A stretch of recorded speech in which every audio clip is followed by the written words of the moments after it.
ಜನನಿ news ಚಾನೆಲ್ಗೆ like ಮಾಡಿ, subscribe ಮಾಡಿ, ಶೇರ್ ಮಾಡುವ ಮೂಲಕ ನಮ್ಮ ಚಾನೆಲ್ಗೆ ಸಹಕರಿಸಿ. ಹೆಚ್ಚಿನ ಮಾಹಿತಿಗಾಗಿ ಸಂಪರ್ಕಿಸಿ ಹರಿಚಿ. ನಮ್ಮ ಕುಟುಂಬಗಳಿಗೆ, ನಮ್ಮ ಆಸ್ತಿಗಳಿಗೆ ಎಲ್ಲರಿಗೂ ರಕ್ಷಣೆ ಬೇಕು. ಏನಕ್ಕಂದ್ರೆ ಏನು ಹೆಚ್ಚು కడిಮೆ ಆದ್ರೂ హనుమంతనే నేరవనే ఒక మనిషిని పోలీసు వాళ్ళు వేసినారు మా సడ్డు కాడ నిన్న నుంచి. మాకు ఇంకా ఆడ బందోబస్తు కావాలా. మాకు ఇండ్ల కాడ కూడా తొందర చేస్తారు. ఇంటికాడికి వస్తారు, ఇంటిని దిగుతారు 2-3 సార్లు. మా ఇంటికాడ 1 నెలలు జీప్ ఉండే, సడ్డు కాడ 3 నెలలు జీప్ ఉండే. రిజర్వ్ పోలీసు ఇంత హింసిస్తా ఉన్నారు. మాకేమో పంట పైన సేకరిస్తా ఉంటా, మాకు అన్ని తొందర చేస్తా ఉన్నారు. ಆ ಜಮೀನಿಗೂ ಏನು ಸಂಬಂಧ ಇಲ್ಲ. ಶ್ರೀಧರ್ ರೆಡ್ಡಿಗೂ ಮತ್ತೆ ಈ ರಾಜಕೀಯದಿಂದ ನಾನು ಆಲ್ಮೋಸ್ಟ್ ಆಗಿ 1.5 ವರ್ಷದಿಂದ ದೂರ ಇದ್ದೀನಿ.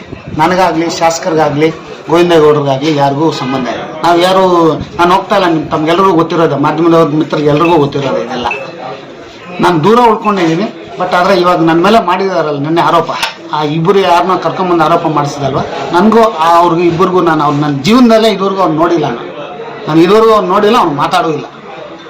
ಅಂಥವ್ರ ಹತ್ರ ಕರ್ಕೊಂಬಂದು ಸಣ್ಣ ವಿಚಾರಕ್ಕೆ ಈ ಥರ ಇಷ್ಟು ದೊಡ್ಡ ಸುಳ್ಳು ಆರೋಪ ಮಾಡ್ತಾ ಇದ್ದಾರೆ ಅಂದರೆ, ಇನ್ನು ಬೇರೆ ವಿಚಾರಗಳಲ್ಲಿ ಯಾವ ಮಟ್ಟಕ್ಕೆ ಸುಳ್ಳು ಹೇಳ್ತಾರೆ ಅನ್ನೋದು ತಾವೇ ಅದನ್ನು ಅರ್ಥೈಸ್ಕೋಬೇಕು.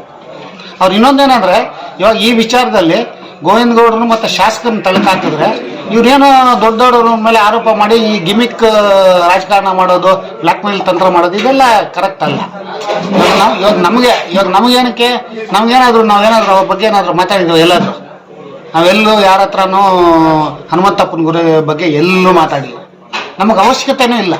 ನಾನು ಜಯರಾಮ್ ರೆಡ್ಡಿ ಅವ್ರು ನಮ್ಗೆ ನೆಂಟರಿದ್ದಾರೆ. ಆ ಜಮೀನಿಗೂ ಅವ್ರಿಗೂ ವಿವಾದ ಇರ್ಬೋದು, ಅವರಲ್ಲಿ ಹನುಮಂತಪ್ಪ ಅವ್ರಿಗೆ ಮತ್ತು ಜಯರಾಮ್ ರೆಡ್ಡಿ ಅವ್ರಿಗೆ.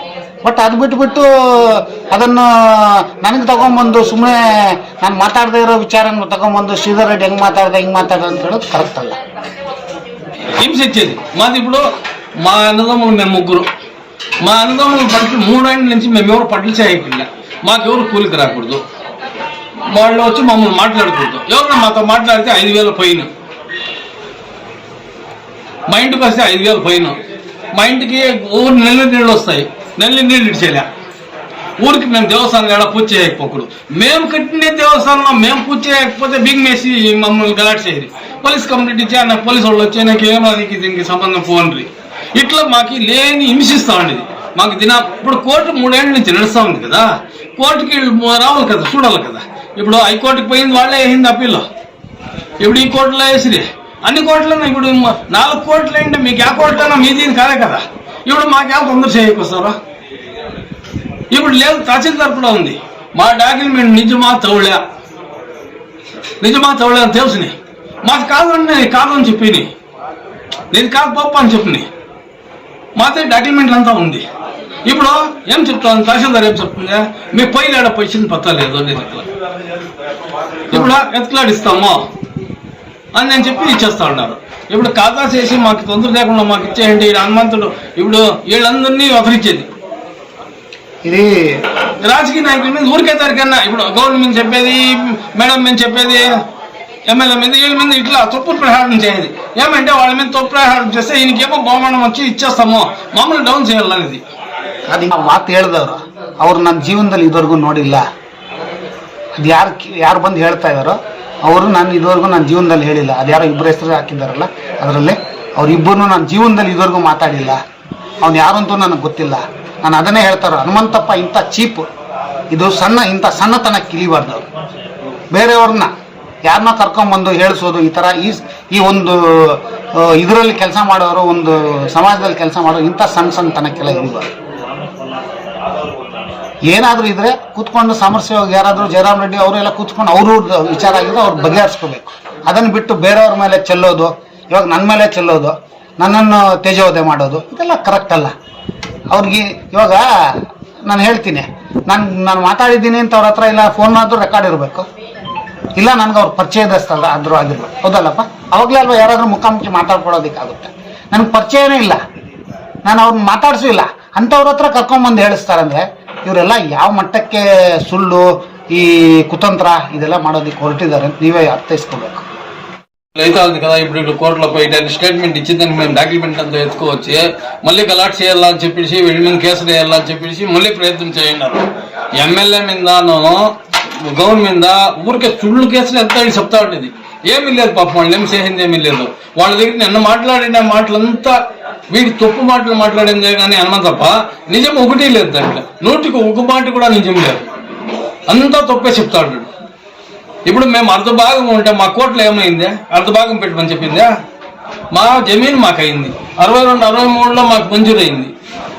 ల్యాండ్ ట్రిబ్యునల్ కోర్టులో వచ్చి 61లో మాకు కేసు అయింది. కర్ణాటక అంతా మైసూర్ మహారాజు ఆర్డర్ ప్రకారం జోడీ ఊర్లు ఎప్పుడు ఇచ్చిరో ఆపోతే మాకు ఊర్లో వాళ్ళకి అందరికీ గొప్పిల్లి రాగిసరమ్మ మాది ఒకటి జోడీ. ఆ జోడీలో అందరికీ ఎట్లా ఆర్డర్ అయిందో మాకి 3 సర్వే నంబర్లు ఆర్డర్ అయింది. ఒక సర్వే నంబర్ వచ్చి ఖాతా చేసుకోవడము, దీన్ని మిస్పెట్టేయడం. మా పెద్దోళ్ళకి వాళ్ళు చదివిళ్ళ తెల్ల, నేను చదివిళ్ళ నాకేం అర్థం కాలేదు అన్నాక మళ్ళీ చూసి దీనికి అర్జీ చేస్తే వీళ్ళు తీటలు పడుకొని వచ్చిరే, వీళ్ళు చేసుకొని వచ్చిరే. ఈ హనుమంతు అనేవాడు ఊర్లో లేదు ఇన్నాడు. ఈడు వచ్చి 4 ఏళ్ళ ఎంఏ దీనికి నంబర్ కేసా. నంబర్ కేసినాక ఈయన్ని ఇసురు చూపించా. ఏమంటే రౌడీ చూపించేదానికి జనాలు పంపించేదే మీరు షెట్లు కూడా అయిపోండి అనేది. 1 వయసుకి నన్ను అంటాడు నీ అమ్మ నీ ఆలయం మాట్లాడతాడు. ఏమే నా షెట్లు కాడికి వచ్చి చంపేస్తాం ఉండడు. అప్పుడే జనాలు నిషి మేము అక్కడ ఉండగానే కొట్టించిండు. మేము వీడియో చేసేదానికి కాలేదు, దౌర్జన్యము. అట్లా మళ్ళీ కొట్టిన వీడియోలు అంత కొట్టిన వీడియోలు అంతా ఉన్నాయి. పోలీస్ కేసు ఇది సమాధులు మా అబ్బా మా అమ్మ మా తోడపుట్టు మా ఎక్కది సమాధులు దాంట్లోనే ఉన్నాయి. 30 ఏళ్ళ మా అబ్బ చచ్చిపోయి అప్పుడే సమాధులు అంతా దాంట్లోనే ఉన్నాయి. 3 బోర్లు వేసిన్నారు, బోర్లు దాంట్లోనే ఉన్నాయి. షెడ్లు 3 షెడ్లు 130 ఏళ్ళు 130 ఏళ్ళు 3 షెడ్లు, ఒక చేంబర్ ఇటుకలు కాల్చే చేంబర్ ఇంత కొట్టిపించేటాడు. వీడు కేసు టయానికి అతకు పోయేలే. వీళ్ళకి అందరికీ ఇసుకోలు తెప్పించినట్లు డ్రామా ఊర్లే. ఏమీ నిత్య దినము చేరేదే సంతానం ఉంది కదా, దాంట్లో చేరేది నిత్య దినము. ఆడవాళ్ళు ఏం మాట్లాడాలా మగవాళ్ళు ఏం మాట్లాడాలా అని ఇసుకోలు పెట్టినట్లు చెప్పించేది, ప్రచోదన ఇచ్చేది. వీడు చెప్పించేది. వాళ్ళకి మళ్ళీ వీడు అంతా రెడీ చేసి వాళ్ళ ఇంటికాడికి చెప్పించే మీరు పోటరా గలాట్లకి ఏం చెప్పేది వెళ్ళిసేది. గలాటే లేదు. నేను సర్కిల్ ఇన్స్పెక్టర్ నేను రమ్మని చెప్పిండే. జీప్ ఆడే ఉంది, 3 నెలలు జీప్ ఆడే ఉంది. సర్కిల్ ఇన్స్పెక్టర్ రమ్మంటే నేను సర్కిల్ ఇన్స్పెక్టర్ దగ్గరికి పోతుంది. నేను పోతే నేను సర్కిల్ ఇన్స్పెక్టర్ దగ్గర కూర్చోన్నాను. ఆయన ఏడ పోయినాడు అని చెప్పేసి నన్ను ఊర్లో కొట్టేసిరి.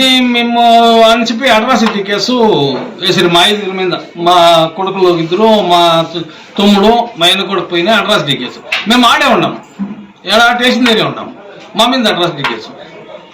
నాకు సమాధులు కొట్టిన కేసు నేను వేసిందానికి వాళ్ళు బదులు దిగేయండి. ఇది సమాధులు కొట్టిన దానింటే వాళ్ళే అందరూ సాక్షులు. ఎవరో మేము అట్రాసిటీ కేసుకి నేను ఎవరు సమాధులు కొట్టినారో వాళ్ళ మీద కేసు ఇచ్చినానా వాళ్ళే సాక్షులు. ఇట్లా చేసి మాకు హింస. ఏమే పోల దగ్గర వైద్య కత్తిరించేసేది, పైపులతో తెగొట్టేసినారు. 3 ఏళ్ళ మేము సేద్యం చేసి అంతా బీళ్ళు స్పీచ్ కలుగున్నా ఉన్నాం. మేము పోయే దావులు మూసేసేది, చెండ్లకు దావులు ఇడిచేద్దు. సన్నా పన్నవాడు మా మీద ఎక్కెట్టేది, పంపించేది వాళ్ళు. మేము పడ్డా పరిస్థితి ఇప్పుడు నన్ను ఊళ్ళు చేరినామా దాంట్లో ఆడాడ కోసేసేది. ఏమే ఊళ్ళకి అంతా కోసేసినారు, పైపులు అంతా కొట్టేసినారు, ఫోటోలు అంతా ఉంది. ಇಟ್ಲ ಹಿಂಸೆ ಇಸ್ತಾ ఉండేది 2021 ಇದು ರೆಗ್ಯುಲರ್ ಅಪೀಲ್. ಇವಾಗ ಫಸ್ಟ್ ಒಂದು ಕೇಸ್ ಹಾಕಿದ್ರಲ್ಲ, ಅವ್ರು ಹೇಳಿದ್ರಲ್ಲ 2021 ನಲ್ಲಿ ಕೇಸು ಇವ್ರಿಗೂ ಆಗಿಲ್ಲ ಅವ್ರಿಗೂ ಆಗಿಲ್ಲ ಅನ್ನೋ ಫಸ್ಟ್ ಕೇಸ್ ಇದು. 394 of 213 ಹೇಳಿದ್ರಲ್ಲ, 8 ವರ್ಷ ಕೇಸ್ ಅವ್ರು ಹಾಕಿರೋ ಕೇಸು ಇದ್ರಲ್ಲಿ ನೋಡಿ. ಇವ್ರು ಫಸ್ಟ್ ಹಾಕಿರೋ ಕೇಸ್ ಇದು 394 of 2023. ಇದರಲ್ಲಿ ಇಬ್ಬರು ಅವ್ರದ್ದು ನಿಮ್ ಪ್ರಾಪರ್ಟಿ ಕೇಳೋದಕ್ಕೆ ರೈಟ್ ಇಲ್ಲ ಅಂತ ಅವ್ರು ಏನ್ ಮಾಡಿದ್ರು ಅಂತ, ಅವ್ರ ಹಿಂಬಾಲಕರು ಯಾರು ಹನುಮಂತಪ್ಪ ಅವ್ರ ಹಿಂಬಾಲಕರು ಯಾರಿದ್ರು ಕೇಸ್ ಹಾಕೊಂಡಿದ್ರು. ಅವ್ರ ಕೇಸ್ ನಡೆದು ಕೇಸ್ ಫೈನಲ್ ಇದರಲ್ಲಿ ಏನಾಯ್ತು ಅಂದ್ರೆ, ನಿಮಗೂ ಈ ಜಮೀನಿಗೂ ಸಂಬಂಧ ಇಲ್ಲ, ನಿಮ್ಗೂ ಕೇಳೋದಕ್ಕೆ ರೈಟ್ ಇಲ್ಲ ಅಂದ್ಬಿಟ್ಟು ಇದು ಮಾಡ್ತಾರೆ. ಅವ್ರು ಹೇಳಿದ್ರಲ್ಲ ನಿನ್ನೆ, ಅವರು ಹಳ್ಳಿಯವರು ಅವ್ರ ನ್ಯಾಯ ಕೇಳೋದಕ್ಕೆ ಬರಲ್ಲ ಅಂತ. ಅದ್ರದ್ರಲ್ಲೇ ಅವ್ರ ನ್ಯಾಯ ಕೇಳೋದಕ್ಕೆ ಬರಲಿಲ್ಲ ಅಂದ್ಬಿಟ್ಟು 2021 ಅಷ್ಟೊತ್ತಿಗೆ ಇವ್ರು ಬಂದಿದ್ರು. ರಿವೈಸ್ಡ್ ಅಪೀಲ್ ಹಾಕಿದ್ರು.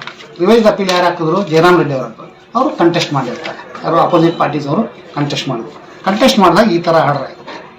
ಅದರಲ್ಲಿ ಯಾವುದು ಇವ್ರ ಪ್ರಾಪರ್ಟಿ ಅಲ್ಲ ಅಂತ ಹೇಳಿದ್ರು, ಆ ಸೂಟ್ ಶೆಡ್ಯೂಲ್ ಪ್ರಾಪರ್ಟಿ ಇವ್ರದೇ ಅಂದ್ಬಿಟ್ಟು ಜಯರಾಮ್ ರೆಡ್ಡಿ ಅವ್ರದ್ದು ಅಂತ ಹೇಳ್ತಾರೆ. ಜಯರಾಮ್ ರೆಡ್ಡಿ ಅವ್ರನ್ನ ಹೇಳಿದ್ಮೇಲೆ ಮತ್ತೆ ಏನು ಮಾಡ್ತಾರೆ ಅವರು ಹೈಕೋರ್ಟ್ಗೆ ಹೋಗ್ತಾರೆ. ಯಾರೋ ಹನುಮಂತಪ್ಪ ಮತ್ತೆ ಅವ್ರ ಹಿಂಬಾಲಕರು ಎಲ್ಲರೂ ಸೇರಿ ಯಾವಾಗ ಹೈಕೋರ್ಟ್ಗೆ ಹೋದ್ರು? 2024ರಲ್ಲಿ ಲಾಸ್ಟ್ ವರ್ಷ. ಅವಾಗ ಇವ್ರಿಗೆ ಗೊತ್ತಲ್ವಾ, ಇವ್ರಿಗೆಲ್ಲ ನ್ಯಾಯ ಕೇಳೋದೆಲ್ಲ ಗೊತ್ತಿದೆಯಲ್ಲ, ಇವರೇ ಹೋಗಿದ್ರು ಹೈಕೋರ್ಟ್ಗೆ. ಇವರೇ ಕರ್ಕೊಂಡೋಗಿ ಎಲ್ಲ ದಾವೆ ಹೂಡಿಸಿ ಕೆಲಸ ಮಾಡಿದ್ರು. ಇದ್ರಲ್ಲಿ ಏನು ಹಾಕುತ್ತೆ ಆರ್ಡ್ರು, ಅವ್ರು ಹಾಕಿರೋ ಇದು ಡಿಸ್ಮಿಸ್ ಆಗಿದೆ. ಅರ್ಥ ಆಯ್ತಾ? ಸೊ ಇದ್ರ ಪ್ರಕಾರ ಪ್ರಾಪರ್ಟಿ ಯಾರ್ದಾಗುತ್ತೆ? ಅವಾಗ ಯಾರ್ದಾಗುತ್ತೆ? ಜಯರಾಮ್ ರೆಡ್ಡಿ ಅವ್ರಿಗೆ. ಇವಾಗ ಜಯರಾಮ್ ರೆಡ್ಡಿ ಅವ್ರಿಗೆ ಇವಾಗ ಸಿವಿಲ್ ಕೋರ್ಟ್ ಅಲ್ಲಿ ಇವ್ರು ಏನ್ ಮಾಡಿ ಕೇಳ್ತಾರೆ, ನಮ್ಗೆ ಖಾತೆ ಮಾಡಿ ನಮ್ಗಿದು ಪೊಸಿಷನ್ ಖಾತೆ ಏನಾಗುತ್ತೆ ಇದರಲ್ಲಿ ಖಾತೆ ಮಾಡೋದು ಕೇಳಿದಾಗ ಕೋರ್ಟ್ ಒಂದು ಆರ್ಡರ್ ಮಾಡುತ್ತೆ 382 ಆಫ್ 2021. ಯಾವಾಗ ಅಲ್ಲ ಅವ್ರ ಕೇಸ್ ಫಸ್ಟ್ ಡಿಸ್ಮಿಸ್ ಆಗುತ್ತಲ್ಲ, ಇವ್ರ ಕೇಸಲ್ಲಿ ಇನ್ನೊಂದು ಕೇಸ್ ಹಾಕೋತಾರೆ, ನಮ್ಗೆ ಇದು ಕೇಸು ನಮ್ಗೆ ಇದು ಆರ್ಡರ್ ಮಾಡ್ಬಿಟ್ಟು ಇದು ಮಾಡ್ಕೊಡ್ಬೇಕು, ಅನುಕೂಲ ಮಾಡ್ಕೊಡ್ಬೇಕು ಅಂತ. ಏನಕ್ಕೆ ನಾವೇ ಪೊಸಿಷನ್ 60 ವರ್ಷದಿಂದ ಇದ್ದೀವಿ. ಇನ್ನು ನಮ್ಮ ಜಮೀನಲ್ಲಿ ನಾವು ಶೆಡ್ಗಳು ಹಾಕೊಂಡು ಜೀವನ ನಡೆಸ್ತಾ ಇದ್ವಿ. ಈ ಥರ ಇದೆಲ್ಲ ಇದೆ. ಇದನ್ನಲ್ಲಿ ನೋಡಿ, ನಾನು ಆರ್ಡ್ರೇ ಓದ್ಬಿಡ್ತೀನಿ. హనుమంతు గలాట్లో ఉండేది ఏళ్ళు కేసు సడ్లు కొట్టింది, జనాలు నంపించేసి కెమెరా పెట్టి ಪ್ರಚೋದನೆ ಮಾಡೋದು ಅವ್ರೆ. ಫಸ್ಟ್ ಪ್ರೈಮರಿ ಫೆಸಿ ಬಂದ್ಬಿಟ್ಟು ಪ್ರಚೋದನೆಕಾರರು ಅವ್ರದ್ದು. ಇವಾಗ ನಾನು ಹೇಳೋದಂದ್ರೆ ಅವ್ರದ್ದು ಇವ್ರಿಗೂ ವ್ಯವಹಾರ. ಸುಮ್ಮನೆ ನನ್ನ ದೂರ ಇರ್ಬೇಕಂದ್ಬಿಟ್ಟು ನನ್ನ ಮೇಲೆ ಆರೋಪ ಮಾಡೋದು, ಇದೆಲ್ಲ ಎಲ್ಲಿವರೆಗೆ ನ್ಯಾಯಯುತವಾಗಿದೆ? ನೀವೇ ಯೋಚನೆ ಮಾಡ್ಬೇಕು. ಇಂಥದನ್ನೆಲ್ಲ ಒಂದ್ಸಲಿ ನೀವು ವಿಡಿಯೋ ಮಾಡೋವಾಗ್ಲಿ ಪ್ರಚಾರ ಮಾಡೋದಕ್ಕೆ ಮೊದಲು ನಮ್ಮನ್ನು ಕೇಳ್ಬೇಕಪ್ಪ, ಏನು ಇದು ಹಿಂಗಾಗಿದೆ. ಹೌದು, ನಾವು ಅದಕ್ಕೆ ಸ್ಪಷ್ಟೀಕರಣ ಕೊಡ್ತೀವಿ, ಇಲ್ಲಾಂದ್ರೆ ಉತ್ತರ ಕೊಡ್ತೀವಿ. ಇಲ್ಲ ಹೌದು ಮಾತಾಡಿದೀವಿ ಅಂತ, ಇಲ್ಲಾಂದ್ರೆ ಇಲ್ಲ ಅಂತ ಹೇಳ್ತೀವಿ. ಮಾತಾಡಿದ್ರೆ ಪ್ರೂಫ್ ಕೊಡಿ ಅಂತ ಹೇಳ್ತೀವಿ. ಹೌದಲ್ಲ? ಮಾತಾಡಿದ್ರೆ ಅವ್ರು ಪ್ರೂಫ್ ಕೊಡ್ಬೇಕಲ್ಲ. ನಾನು ಅವ್ರ ಮುಖ ನೋಡಿದಿರೋನ್ನ ಇವ್ರು ನನ್ನ ಮೇಲೆನೇ ಇಷ್ಟು ಸಣ್ಣ ವಿಷಯಕ್ಕೆ ಇಷ್ಟು ದೊಡ್ಡ ಆರೋಪ ಮಾಡೋದಕ್ಕೆ ಹೋಗ್ತಾರೆ ಅಂದ್ರೆ, ಇನ್ನು ಇವ್ರ ಜಮೀನುಗಳಲ್ಲಿ ವಿಚಾರದಲ್ಲಿ ಇನ್ನೆಷ್ಟು ಏನೇನು ಮಾಡಿದಾರೋ ಗೊತ್ತಿಲ್ಲ.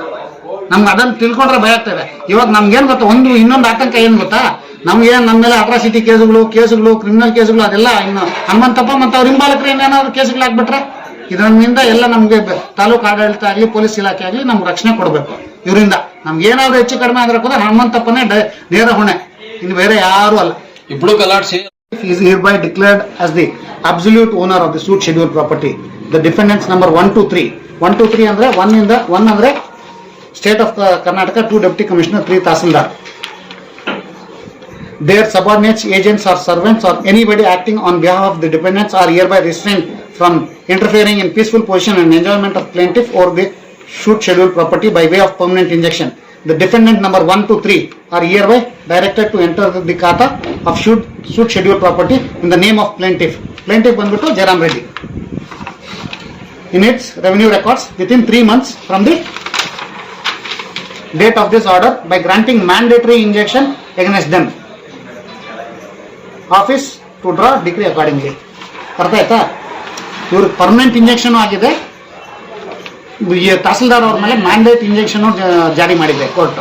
ಏನಂತ 3 ತಿಂಗಳ ಒಳಗಡೆ ನೀವು ಖಾತೆ ಮಾಡಿ ಕೊಡಬೇಕು. ಇಷ್ಟೆಲ್ಲ ಈ ವಿಚಾರದಲ್ಲಿ ನನ್ನನ್ನೇನು ಟಾರ್ಗೆಟ್ ನನ್ನನ್ನೊಬ್ಬನೇ ಟಾರ್ಗೆಟ್ ಅಂತ ಹೇಳ್ತಾ ಇದ್ದೀರಾ? ನನಗೆ ಜಯರಾಮ್ ರೆಡ್ಡಿ ಅವರು ನಮ್ಮ ತಂದೆಯವರು ಸೋದರ ಮಾವನ ಮಗ, ನಮಗೆ ನೆಂಟರು. ನಾವು ಅವ್ರ ಜೊತೆ ಮಾತಾಡ್ಬಾರ್ದ? ಏನು ನಾವು ಮಾತಾಡಿದ್ರೆ ನಾವು ಎಲ್ಲರೂ ಏನು ಇವಾಗ ಅವ್ರ ಊರಲ್ಲಿ ಅವ್ರು ಮಾಡಿದಾರ ಆ ಥರ ಏನು ನಾವೇನಾದರೂ ಹೊರಗಡೆ ಇರ್ಬೇಕಾ?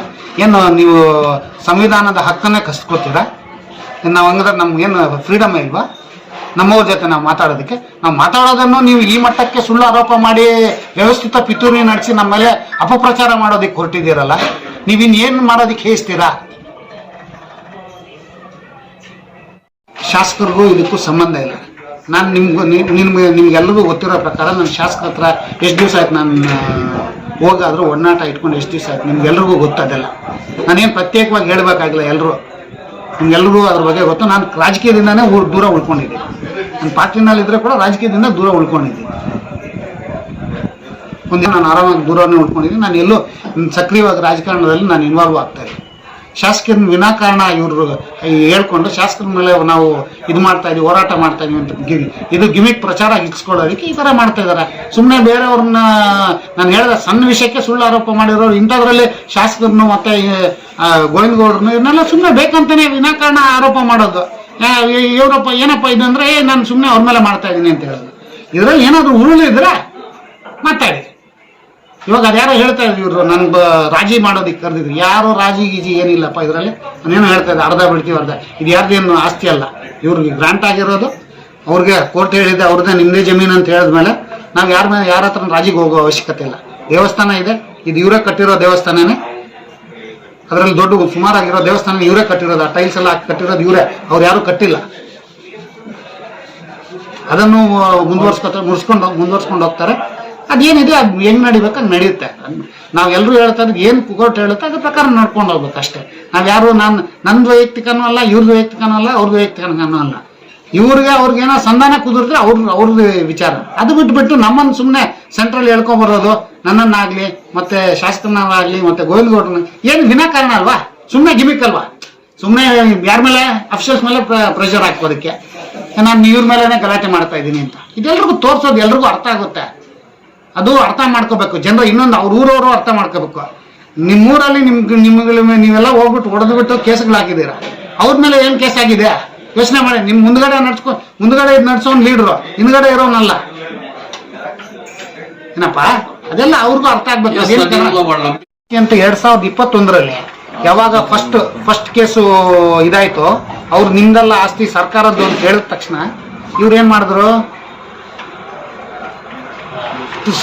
ಇವ್ರ ಪ್ರಭಾವ ಬೀರಿ ತಹಸೀಲ್ದಾರ್ ಅವ್ರನ್ನ ಕರ್ಕೊಂಡ್ಬಂದು ಸರ್ಕಾರದ ಆಸ್ತಿ ಅಂದ್ಬಿಟ್ಟು ಮುಟ್ಗೋಲ್ ಹಾಕೋಬೇಕು ಅಂದ್ಬಿಟ್ಟು ಸುಮ್ಮನೆ ಇದು ಮಾಡಿ. ಇವಾಗ ಕೋರ್ಟಲ್ಲಿ ಕೇಸ್ ಇರುವಾಗ ಇವ್ರು ಆ ಕೆಲಸ ಮಾಡಬಾರ್ದು. ಇವ್ರು ಅಪೀಲ್ ಹೋಗ್ಬೋದು. 6 months ಬಿಟ್ಟ ಮೇಲೆ ಅವ್ರು ಏನಾದ್ರು ಇವ್ರು ಕೇಸ್ ಕಂಪ್ಲೀಟ್ ಡ್ರಾಪ್ ಆದ್ಮೇಲೆ ಅವ್ರು ಮಾಡ್ಕೋಬಹುದಾಗಿತ್ತು.